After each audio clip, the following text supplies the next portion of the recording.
Hi, everyone. Welcome to the Backstage Classical Career Conversations podcast. I'm your host, Katrina Stroud, and I'm a classical violinist who started playing at the age of 3. I graduated from the Robert McDuffie Center for Strings at Mercer University with my bachelor's in violin performance, and I'm pursuing my master's in music at the University of Michigan. In this series, I invite esteemed classical musicians onto the show and interview them to tell their stories and give advice to share with others and preserve their legacies. Estelle Choi is a founding member of the Calidore String Quartet, which has released multiple critically acclaimed recordings and won many awards. The Calidore String Quartet has won top prizes at the Fishoff, Coleman, Chesapeake, and Yellow Springs competitions, and won the grand prize at the M Prize International Chamber Music Competition. As a member of Calidore, she is an Avery Fisher Career Grant winner, a BBC Three New Generation Artist, and a member of the Chamber Music Society at the Lincoln Center. The Calidore String Quartet performs around North America, Europe, and Asia, and has given world premieres of works from living composers and collaborates with artists such as Anne-Sophie Mutter, Joshua Bell, and the Emerson String Quartet. The Calidore String Quartet serves as the Distinguished Quartet in Residence at the University of Delaware. Choi was raised in Calgary, Alberta, Canada, and has a master's degree from the Yale School of Music and a bachelor's and artist diploma from the Colburn Conservatory of Music. Okay, thank you so much for joining me today on my podcast. How and when did you start playing the cello? I started playing the cello when I was 5 years old, and I actually come from a line of siblings who all play music. So the music was always around in my house from day one.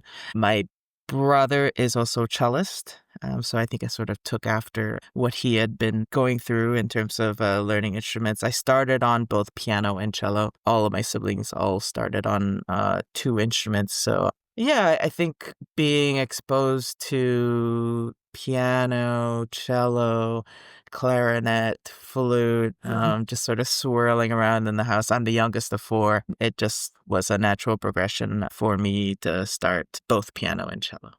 Yeah, amazing. That's incredible. So, how did your time at the Colburn School and the Yale School of Music affect you and your career trajectory? I believe both of these institutions sort of came into my life at a very specific point, a sort of necessary point in terms of my development as a musician and as an artist. As I was going into college and heading off to study with Aldo Perso, uh, I I think I needed a little bit of a confidence boost. I was coming from a point where I really wasn't sure about whether I wanted to pursue the cello, whether I wanted to pursue a career in music. And I think Mr. Paraso really gave me that little push, that little nudge to show me that he really supported what I did and that I should continue on my journey playing the cello. That confidence boost really, I think was essential at that specific time in my life. I was really developing and honing in on why it was that I wanted to be a cellist and why I wanted to be a musician. I loved performing.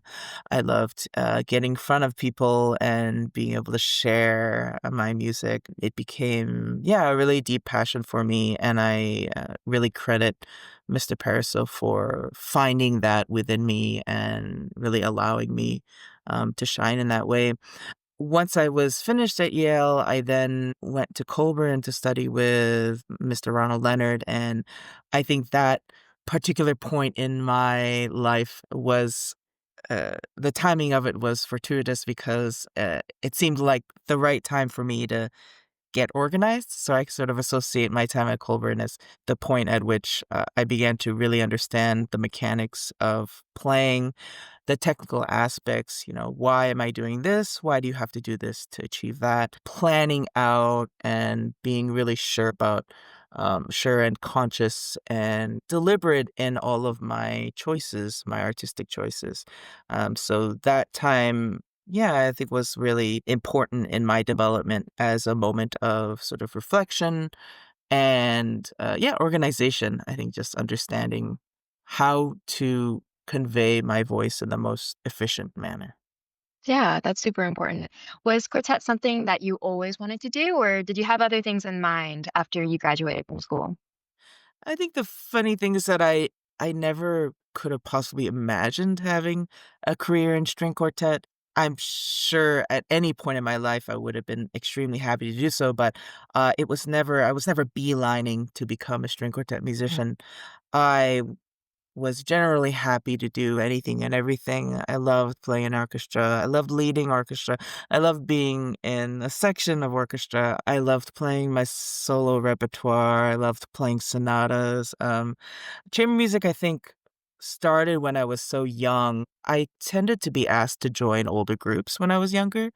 And I actually barely played any string quartet as a youngster. I played a lot of piano ensemble work, Mm. a lot of piano trios, and so that was sort of my background going into college. So string quartet was just sort of off in the peripheral, barely noticeable. I think I maybe played maybe 1 or 2 string quartets, movements of string quartets when I was in high school.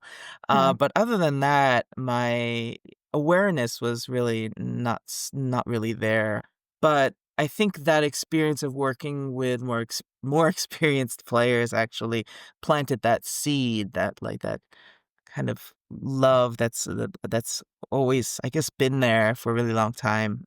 So I credit that, with sort of shaping the direction of my, career path. But, yeah, I mean, going into Colburn, I would never have thought that I would be joining a string quartet, but here we are years later. Yeah. And speaking of, how did Colburn help shape and form the Calidore Quartet? How did that come about? So it began with actually just Jeff and I playing in a string quartet for credit. And we really enjoyed working together. We just seemed to mesh really well. That led us to decide we should continue and we should try, we should try making this, like a regular group. At that point, Jeremy joined us because the violist and the second violinist of the quartet, they were both going different ways. One was going to school, further schooling, another one didn't wanna continue, so then Jeremy joined us, and then, shortly after, Ryan joined us, and it's been the same for people since then. I think we decided very early on that this was going to be our main commitment, putting all of our eggs in that basket, that we were gonna really try our best to make it our top priority. And that, I think, was essential in terms of how quickly we were able to get off the ground, and start concertizing. We went off and played in many competitions, and that really helped us, sort of secure our work ethic, certainly, in terms of creating protocols. How do you work together for an extended period of time, with a common goal? Yeah, I think the Colburn Conservatory really is the foundation with which we have built our string quartet career from, I think, from having similar values, musical values, and also the work ethic, always striving for the best standard possible. Yeah, and that definitely shows in all of your performances. And it's amazing that you can find 4 people who have the same goals and aspirations as you. Speaking of competitions, what was that part of the Calidore career like? And you kind of talked a little bit about what you learned, but do you have any stories to share from that time? Yeah, I have to say, if you're not in a string quartet or you're not in a chamber ensemble, get in a chamber ensemble. If anything, just to go off and do competitions with. I think there's nothing quite like going on stage with a really prepared product with some of your closest friends. It was incredibly bonding for us to go through the ups and downs of that process from making these goals of and it's not even so much that you're striving to win. Of course, that's the ideal situation, but it really is, as cliche as it sounds, it really is the preparation, it's the journey through and the follow through with competition planning and preparation. when you have a group of people come together really excited about something, there's no replacing that energy. So I think we definitely fed off each other in a positive way by kind of pushing each other and never saying no to opportunities where you don't necessarily know what the outcome will be, but just in deciding and making that goal, that can push you as an ensemble and as individuals actually in a great way, in a great direction. So the preparation, I think, set the stage for how we now, I think, approach our programming during our seasons. And that really just involved, you know, deciding our repertoire, deciding our programming, what was going to showcase us in the best way, what was going to show how well-rounded we were, and then, of course, figuring out how to not just work on our own, but also to call upon others to give their perspective on our playing because really I think as a string quartet player, you're nothing without the help of others who contribute to your vision for how you want to interpret music, how you want to execute your ideas. So through that, our the planning process preparation, we really pushed ourselves to do as many competitions as feasible, in a very short period of time, and we were very fortunate. I mean, timing is also really important. You don't know when these competitions are gonna come around again. For example, with the M Prize that we won, it was a hard decision for us to decide to do. That was back in 2016, but we didn't know whether this was just gonna be the last opportunity, one of many. You have no idea. So we actually asked a lot of people about whether we should do it or not.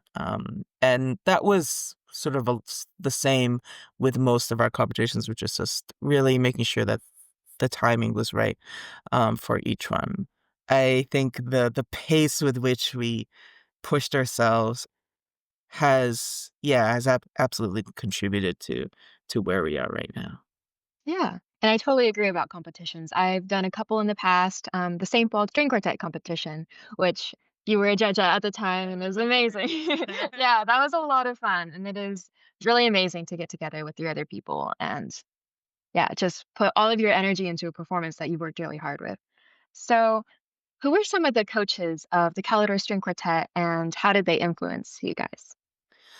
We were so lucky in our development and continue to be so fortunate in our large community of chamber musicians who really have guided us over the years. I think early on, certainly Arnold Steinhardt from the Guarneri Quartet, our mentors at the Colburn School, Mr. Leonard, Mr. Ronald Leonard, Mr. Lipset, and Mr. Coletti, they really were supporting us from the beginning, and letting us really shine, I think, in our roles in the quartet and making sure that also as individual players that we were keeping our technique and our chops up to standard. We also have worked very closely with Günther Pickler, the first violinist of the Ammerberg.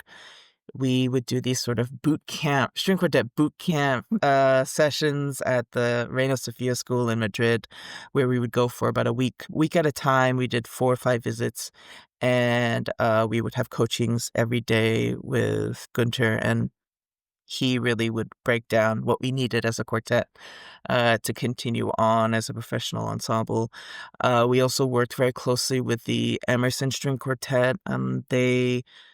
They really held our hands through what was a more challenging time, which is the period of time where you leave school and you're no longer a student, Mhm. and you really grasp, the challenges of the real world. I think when you're in school, it's easy to get stuck in your little bubble, in your little universe, and lose awareness of the realities of the world, which are you gotta pay your rent, you gotta pay your bills, you gotta pay your internet, all these things that I think you brush aside when you're a student. So having the Emerson String Quartet, there by our side in those sort of difficult trickier years, just out of school, where we started our residency at the Stony Brook University.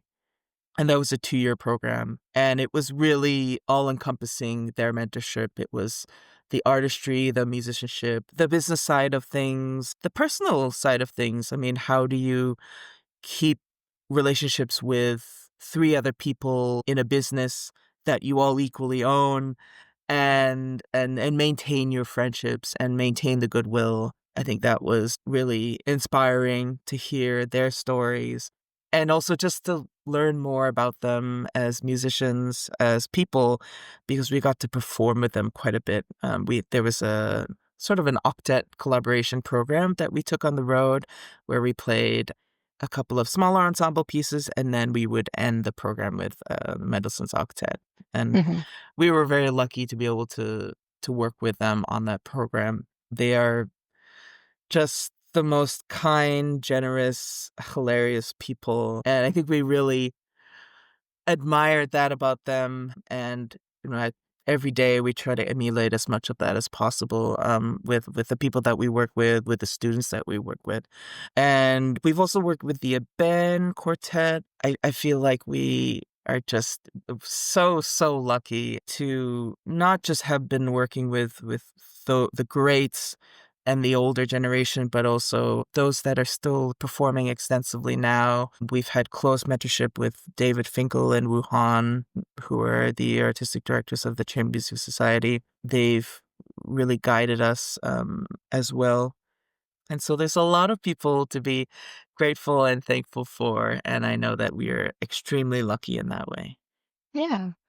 Speaking of the older generation of string quartets, can you speak a little bit on how those groups, such as the Guarneri and the Cleveland, how those kind of trickle down and affect the modern day string quartets?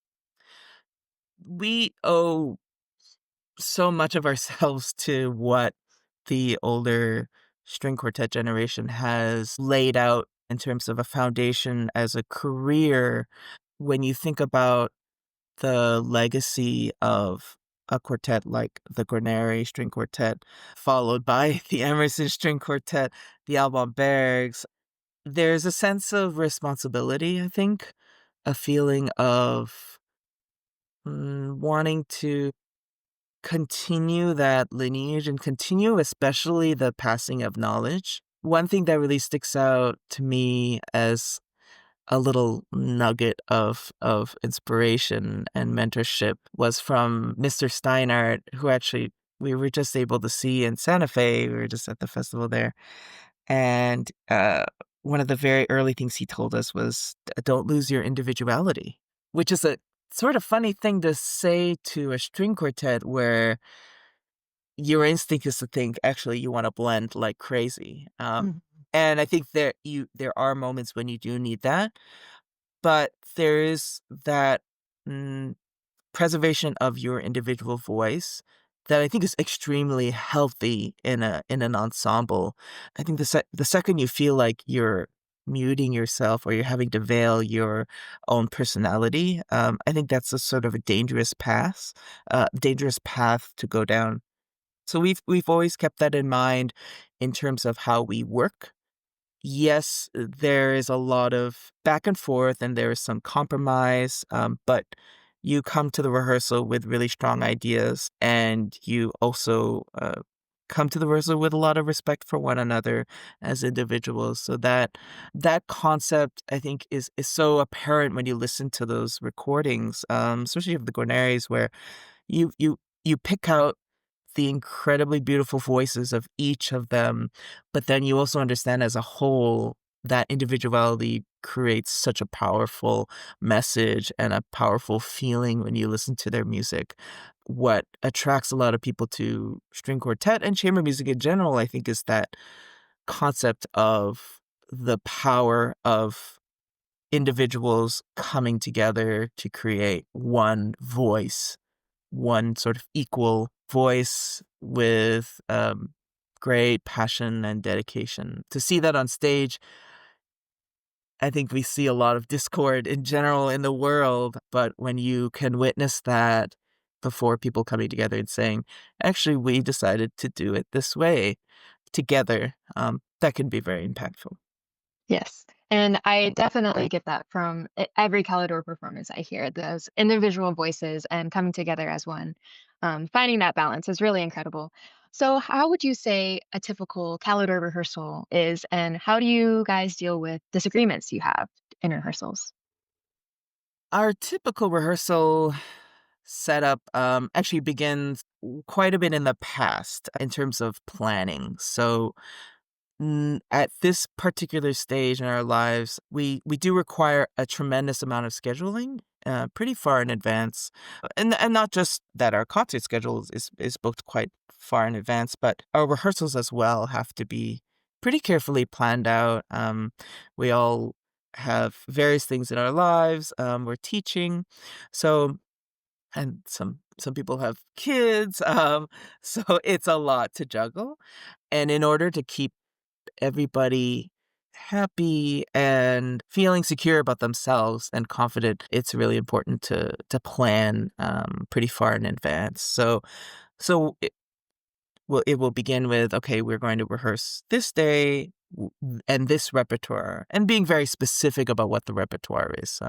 We're going to rehearse these movements, we're going to run through this, or we're going to do a deep dive on this particular movement, or a deep dive onto the whole thing. So we'll know exactly what we're expected of going into the rehearsal. Almost, I would say pretty much every rehearsal begins with some scale work and some arpeggios. We do usually a few scales and some arpeggios together. And these are actually from the one of our mentors, Andre Roy, who's a viola professor at McGill, and we sort of have dubbed him our quartet father, because he sort of raised us as we quartet children. But we use his scale and arpeggio system pretty extensively, almost every rehearsal. So we'll start with that, and that sort of sets the tone for whatever we're working on, whether it's contemporary music, whether it's the standard repertoire. That just gets our ears sort of in tune with one another, and it's a nice jumping point to then work on the repertoire. Then we'll go through whatever we decided, which is, whatever movement, whatever set of bars, whatever piece that's in the books to be prepared. In terms of disagreements, I mean, they happen, and luckily, we're not the type of people to have a shouting match. Thank God. But we absolutely have moments where we just are not on the same page about certain things. I think in the beginning of our quartet career, we would spend a lot of time really duking it out, trying to prove that our own individual idea is better than someone else's idea. I think we know now that nobody's ever right all the time and nobody's ever wrong all the time, and that it's really important to try everything. So that's a protocol for us, which is that if there's an idea on the table, we try it. We don't waste time arguing about why it's not going to work, because typically you try it out and very likely you're going to figure out whether it works or not. Mhm. Sometimes it requires a vote every now and then, and you just have to be ready to either celebrate or back down, Yeah. celebrate quietly. Uh, yeah, so when it does go to a vote, and it doesn't necessarily always happen, yeah, you just have to know, okay, accepting things is also something that I think we all continue to work on as musicians and as people. Oftentimes, actually, in performances is when I personally come around to a lot of ideas. In the moment, in my head, I'm like, I don't know if this is gonna work." And then in the performance, I'm like, "Oh, yeah, absolutely. That was a great idea." I don't tell the person that it was a great idea. No, I'm just kidding. Yeah, so yeah, I think it's always a kind of a push and pull.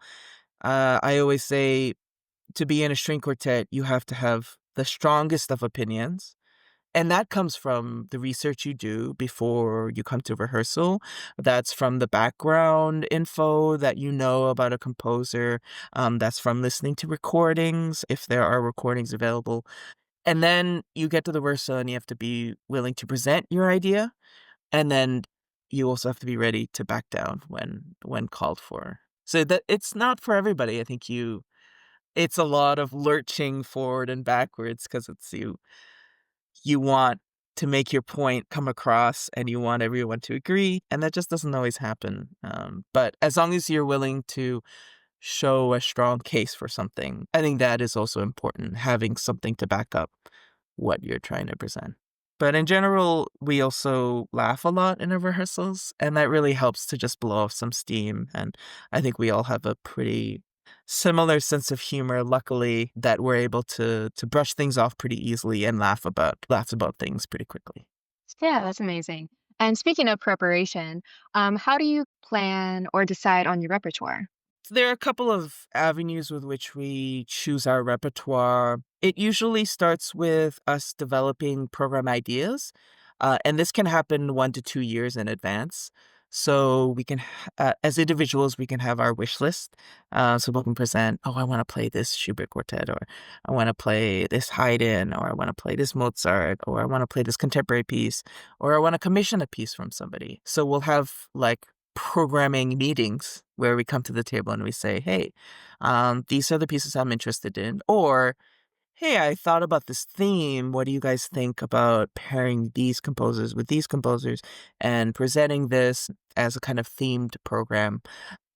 Once we have narrowed down those pieces, we create 2 to 3 distinct programs, and then we sort of have those as like a menu to present to presenters, and then presenters will either choose those specific programs, or they may want, like, a tasting menu of, like, a mix of things. Sometimes presenters also have specific requests, like it's a particular year for this, or we want to present this cycle, we want to present this composer, and then we will consider those ideas in terms of what we want to program. Okay. So you've done a lot of collaborations with living composers. How do those commissions come about, and how is it working with living composers?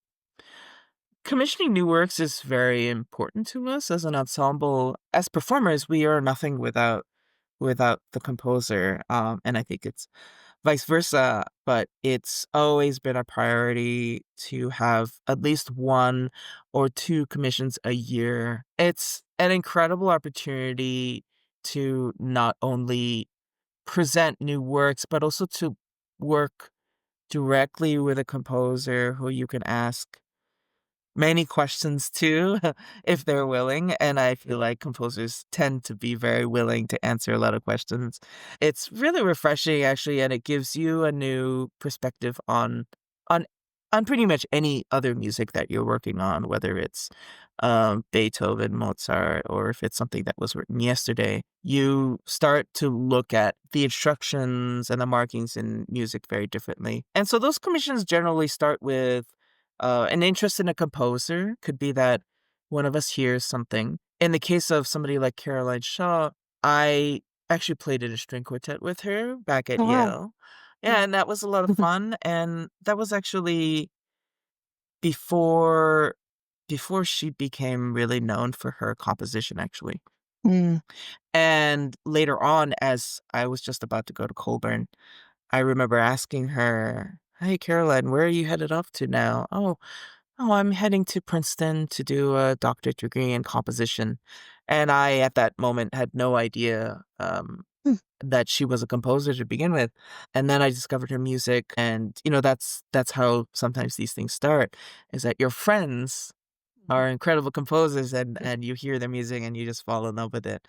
Other times, there are presenters who have relationships with composers, and they make those introductions, and yeah, you don't always know where it's coming from, but we've been very lucky in having relationships with organizations that help to commission those works, whether it's creating funds to complete the commissions. And yeah, so there's different avenues for finding those commissions. But yeah, we tend to have one or two a year, and being able to email to text the composer directly is really, really refreshing. I think there's a lot of questions that can be, or hey, disagreements in rehearsal that can be very quickly rectified. But one thing that I've certainly noticed over the years and over all the commissions we've had is that composers generally tend to be extremely open-minded. It's just so funny to think about all the arguments we have about the little markings in Haydn and Beethoven and Mozart and Schubert, Mhm. and then to think about some of the interactions we've had where there's just so much, there can be a lot of freedom. Some composers more so than others, but I think you will find that, they tend to be open to different interpretations of what they've written down. So that's always an exciting aspect of commissioning new works. Yeah, for sure. And I have a couple composing friends too, and if we have a question, they'll be like, "Oh, do what you think is best," you know? Yeah, We're kind of like, exactly. "I don't know the answer to that Yeah. question." So, Yeah, yeah. or like, "Oh, actually, I really like the way that you did it there. Like, Uh-huh. can we actually put that in the part? Can Yeah. we I'm gonna put in some edits and say, do it this way, do Ponticello here, or do the bowing this way." Yeah, it's pretty cool, like, to see the creative process happen. Yeah, for sure. And something my old coach Lawrence Sutton of the Emerson Quartet would always say is play old music like it's new music and play new music like it's old music. And that's just something to think about as well. Yeah, I love that. Yeah. So you've done a lot of collaborations with people like Joshua Bell or Anne Sophie Mutter. Do you have any stories to tell from those collaborations? Yeah, I remember we played Souvenir de Florence with Josh Bell. We were also playing with members of the Calder Quartet, not to be confused with the Calidore Quartet. But I think it was Jeremy and I playing the second parts in the sextet, but I was really blown away by how invested and committed Joshua Bell was in the rehearsal. I think you see these people perform on stage from afar and you think, wow, they are working extremely hard and they are so committed to the music. They couldn't possibly be that way in the rehearsal. They probably turn it on for the concert. And no, that it was not the case. He was just as professional, just as passionate about the music on stage as he was in the rehearsal. And so that was something that I'll always remember, just always giving your all, even if it's just a rehearsal, because ultimately we're rehearsing to perform in any case. Another collaboration that's been quite special for us has been performing with Gabriela Montero, who is this incredible pianist and composer. She recently wrote a piano quintet titled Canaima, and it's in reference to the destruction of the rainforest in Venezuela Mm. and it takes on some of the folk melodies of the region, and it's so inventive the way that she's written it. Again, another person who was also just, like, so open-minded in terms of the interpretation of her music, but then also to then play more of the standard repertoire. We played Shostakovich Piano Quintet and Dvorak Piano Quintet, and the ease with which we're able to sort of converge our musical ideas, and yet create spontaneity on stage. That had a really lasting effect on us. We so enjoyed that collaboration. And yeah, we're hoping to be able to play with her a bit more. Yeah, that's so inspiring. So you guys recorded the complete Beethoven string quartets, which is amazing, in 3 volumes. Everyone can go listen to it now.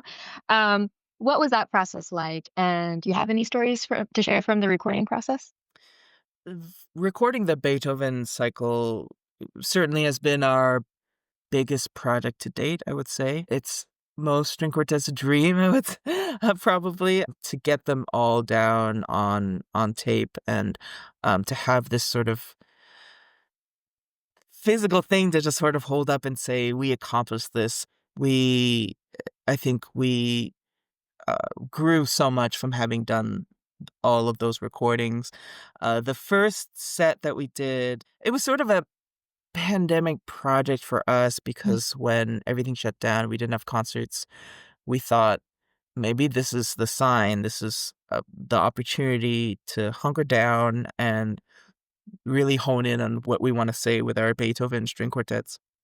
And so all of those recordings happened over just about 2 years. And I'm remembering the early sessions and how eye-opening they were. The process of recording anything can be quite grueling, and frankly, it's never been my most favorite thing to do. I'm of the mindset of, like, you go out on stage, you give everything you have, and things are gonna happen, but that's just life, and that's the nature of live performance, so I'm all for a recorded live performance. But I think I certainly came to appreciate the art of recording, and also the way of recording with a producer and an engineer. As a string quartet, you're constantly criticizing each other. You're kind of like your own teachers for all the time, really. And in our case, I think we don't let each other get away with much, which I do think is a strength of ours. But then to have a fifth person also on the outside telling us, like, that's you need to do this. We haven't got this. We need to fix that. I think it was really, really healthy for us to have that outside perspective because you get so caught up in, I mean, I'm sure you know, Katrina, you get caught up in the sounds that you're hearing all around you. It's hard to decipher anything. I think one of the surprising elements of, especially our early recording sessions, starting the cycle, building the cycle, were the moments where we thought the ensemble was fine. And we would get input from our producer, Judy Sherman, telling us, like, no, that hasn't been right any of the times. It was sort of alarming as professional string quartet players to be told that's not together. And then we'd go back and listen and be like, yeah, no, you're right. That's not together. But it took, a set of microphones, taking the microscope in and really seeing exactly what's happening to make us aware. What I think our producer Judy helped us realize also was that ensemble issues are not always about rhythm. It is often about phrasing and how you phrase a certain line. If you're going to the second beat versus the third beat, it's not going to sound together. So that was like a pretty important shift in how we work, actually, especially when we're working on ensemble. I guess we're always working on ensemble in the end, but having that vantage point of, hey, actually, can you play that for me? I see you're phrasing that a little bit differently. I see you going to let me try it that way. Or, hey, could you try it this way? Because I kind of hear it going to that line, or actually grouping the whole bar in one instead of into four. So yeah, that was those early sessions were a little bit tough as we were getting our footing in terms of how to actually even listen even more critically to one another and to ourselves. Yeah, really essential to how we work now. Oftentimes in our rehearsals, we will ask each other, do you think Judy would approve that? Oftentimes the answer is no. So that's what we're always striving to have Judy approve. Like a little label. Judy That's right, yeah. Yeah, that's incredible. Well, something that I've been wondering for a while now, as a college student and now a master's student, do you think having a chamber career is something that one can plan for, or are there steps that one can take in order to obtain that? I think creating a chamber music career is something you could plan for, and there are many ways to go about that. I think there's no one specific path. When I think about, let's say, who I would want to collaborate with, it's really the people who make that clear, I think. The people who are really vocal about the fact that they love chamber music and that they love the repertoire, and they've sort of proven themselves in terms of showing their dedication and commitment, whether it's being extremely prepared for their ensemble rehearsals, and not just their chamber music ensemble rehearsals, their orchestra rehearsals. I think everything counts. If anything, I may be an example of that in terms of my path to playing in string quartet was just everything converging and leading me this way. If I was a student again and I was looking for people to start a chamber music group with, I would be looking for those qualities, which is being dependable, being responsible.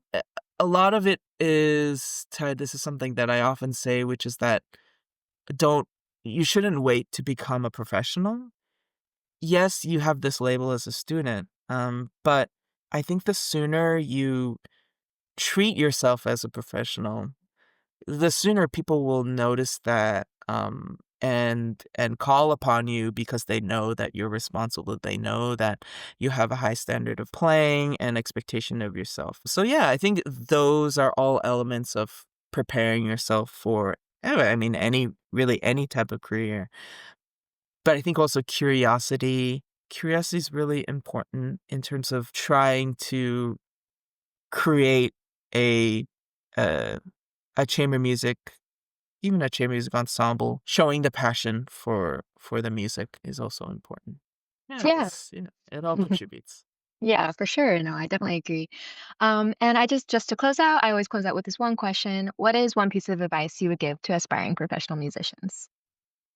I think the world of classical music is uh it's very demanding, and I think competition is pretty fierce. I would say, to those who are either entering their classical music careers or just about to enter, to be kind on yourself, with yourself. We are very vulnerable. I think human beings in general, I think we're just drawn to music because of that, because we're willing to put ourselves out there. So yeah, be kind to yourself. Do comport yourself in a professional manner as much as you can. Sort of tying into what I was saying earlier about finding your career path, which is the age-old thing, fake till you make it. Yeah. Yeah, just embody all the qualities of the musicians that you uh, really are aspiring to. And I think that can lead you in the right direction. But be the person that you would want to hire, Mm. for any type of thing, whether it's playing an orchestra and chamber music, yeah, having a solo career, or teaching for that matter. Yeah. That's amazing advice. Well, thank you so much for joining me today. Thanks, Katrina. Thanks for having me. Thank you so much to Estelle Choi for a great episode that gave us an inside look into an esteemed professional string quartet. I loved what she had to say about the lineage of the older generation of great string quartets and the advice she gave for those looking to go into chamber music careers. You can learn more about the Calidore String Quartet and listen to their recordings at calidorestringquartet.com. Thank you so much for joining me on Backstage Classical Career Conversations, and be sure to subscribe to the show and rate us on the platform you're using. To donate to the show to help us keep creating content, click on the support link in the description. I'm Katrina Stroud, and it was great to see you here. Until next time, stay inspired and listen to the stories of others.